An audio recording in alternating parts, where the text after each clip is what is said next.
시청자 여러분 안녕하십니까? 인사이드 서초입니다. 서초구가 지난 7월부터 일명 착한 서초코인 사업을 시작했습니다. 서초코인은 블록체인 기반의 가상자산으로 탄소 중립 실천이나 사회적 약자 보호, 재능 기부 등 활동에 쓰이는 포인트를 말하는데요. 앱을 활용해 선한 가치를 주고받는 서초코인을 소개합니다. 양재 이동에 사는 정임순 씨. 집에서 쓰지 않는 아이스팩을 동네 정육점에 가져다 줍니다. 탄소 중립을 실천하는 동시에 서초코인 앱을 통해 코인을 적립받을 수 있기 때문입니다.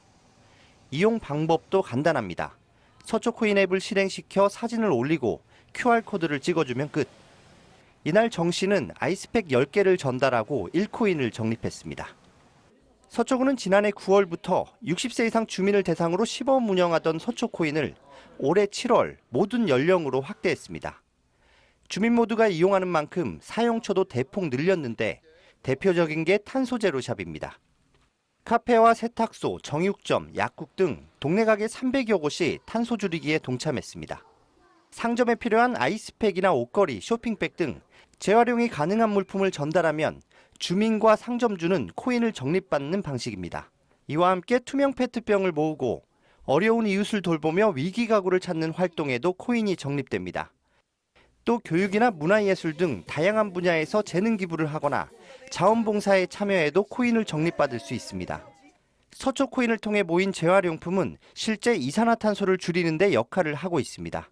지난해 탄소제로샵을 통해 모두 14만 2천여 품목이 수거됐는데 탄소 배출량으로 환산하면 이산화탄소 약 2만 kg, 30년생 소나무 3천 그루를 심은 것과 같은 효과를 봤습니다.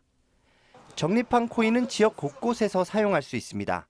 탄소제로샵은 물론 자치회관 프로그램 수강료와 복지관 식당 이용, 사회복지 공동모금회 등의 기부도 가능합니다. 이게 블록체인 기술이거든요. 그다음에 어떤 선한 가치 활동, 그게 함께 하게 되면 말 그대로 우리 서초가 문화예술의 도시, 또 살기 좋은 도시, 결정적으로 어떤 심볼이 되느냐 하면은 바로 선한 스마트 도시. 구는 착한 서초코인 사용을 활성화하기 위해 탄소제로샵을 늘리고 동별 서초코인 홍보 부스를 설치하는 등 활동을 이어갈 계획입니다. HCN 뉴스 신민식입니다. 서초코인은 올해 들어 가파른 성장세를 보이고 있는데요. 더욱 지속적인 활성화를 위해선 개선점이 필요하다는 목소리도 들어볼 수 있었습니다. 지난 2달 동안 적립된 서초코인은 7,500여 개, 2달 만에 43.8%가 늘었습니다. 관련 조례 개정이 도움이 됐습니다.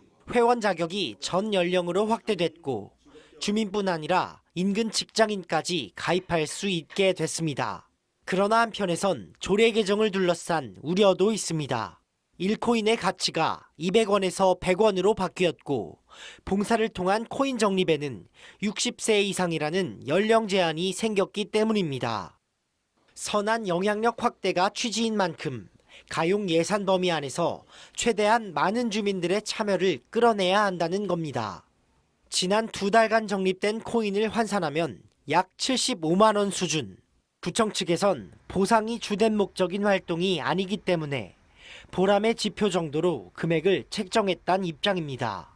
그러나 조례 개정 이후 코인당 100원으로 낮아진 지금의 보상 체계는 회원들의 유인 동기를 해칠 수 있다는 시각도 있습니다. 나아가 전문가는 타 자치구와의 연계 운영 등 코인의 범용성 확대가 도움이 될 것으로 바라봅니다. 결국 균형 잡힌 보상 체계와 실질적인 활용성이 서초코인의 성패를 가를 수 있다는 주장. 스마트 기술을 접목시켜 선한 영향력을 확산시키려는 시도가 빛을 발하기 위해선 보다 섬세한 운영이 필요해 보입니다. HCN 뉴스 송원종입니다. 세계보건기구 WHO는 세계적인 고령화 추세에 효과적으로 대응하기 위해 고령 친화도시 조성 사업을 추진해오고 있는데요. 지난 2020년 고령 친화도시 국제 네트워크에 가입했던 서초구가 최근 재인증에 성공하며 2027년까지 자격을 유지하게 됐습니다. 지난해 10월 열린 스마트 시니어 경진대회.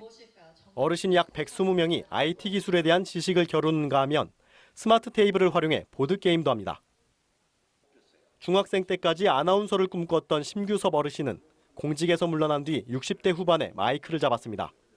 내곡 느티나무 쉼터의 서초 시니어 느티 방송국 SSN에서 활동을 시작해 70대로 접어든 지금까지 앵커와 기자를 병행 중인 심규섭 씨. 이제는 자신의 개인 방송 채널까지 운영하는 시니어 크리에이터로도 활동하고 있습니다. 스마트 시니어 사업과 느티나무 쉼터 운영 모두 서초구의 제1기 고령 친화도시 실행 계획에 담긴 주요 사업들.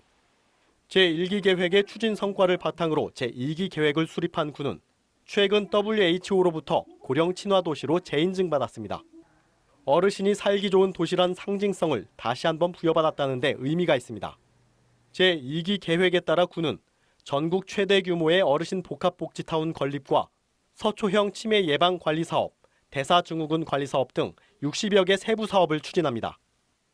구는 고령 친화도시 조성위원회를 구성해 어르신들이 활기찬 생활을 누릴 수 있는 서비스와 인프라를 구축하는 과정을 지속적으로 모니터링할 계획입니다. 고령화 문제 해결을 위한 다각적인 시도에 어르신들의 활동 무대도 넓어지고 있습니다. HCN 뉴스 박주현입니다. 서초구가 남부터미널 일대 음압을 활용한 하수 악취 저감 장치를 도입했습니다. 전문 장비로 음압을 만들어 맨홀과 빗물바지 내부의 악취가 밖으로 나오지 못하게 하는 방식입니다. 구는 분석 후 해당 시스템을 확대 설치할 계획입니다. 네, 인사이드 서초를 마칩니다. 여러분 고맙습니다.